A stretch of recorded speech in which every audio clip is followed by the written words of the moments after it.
Dobar dan svima, predstavljam vam najveće žene ubice, drugi deo. Anujka Dipištovska. Na prvom mjestu imamo logično našeg čoveka, tačnije Balkanca. Sad se sigurno pitate, čekaj, kako ova bakica može da ubije bilo koga. Pa verujte mi, priča je još jezivija. Baka Anujka bila je medicinska sestra koja je arsenom ubila preko 20 osoba. Sebe je predstavila kao vračaru koja uz pomoć nečastivog, odnosno đavola, može da ubije bilo koga. Naivni ljudi su naravno išli kod bake Anujke po pomoć kako bi ubili nekog ko im se nije sviđao, a da je baba znala da rukuje arsenom pokazuje i činjenica da je tačno znala vreme kada će neko da umre. Arsen je dozirala tačno po težini čoveka da se ni ne primeti od čega je on u stvari umro. U to vreme arsen se koristio kao dezinfekciono sredstvo, pa je u vodu dozirala tačnu meru arsena koja bi ubila određenu osobu. Bitno je pomenuti da je ova slatka bakica ubila i svoje roditelje.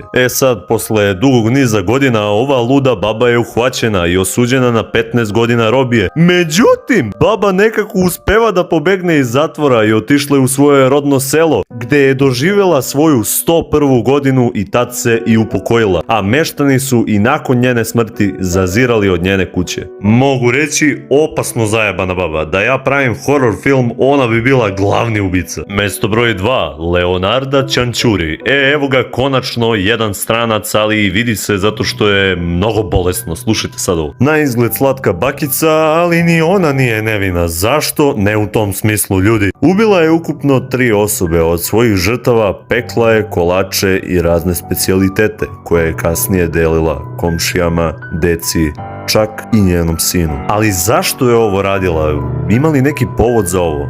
Pa slušajte njenu prošlost. Kao devojčica od 14 godina Leonarda je pokušala da se ubije. Tokom daljeg života bila je trudna 17 puta. Uz to imala je 3 pobačaja, a sve ukupno umrlo je 10 dece. Zbog svega toga bila je previše zaštitnički nastrojena prema ostalih 4.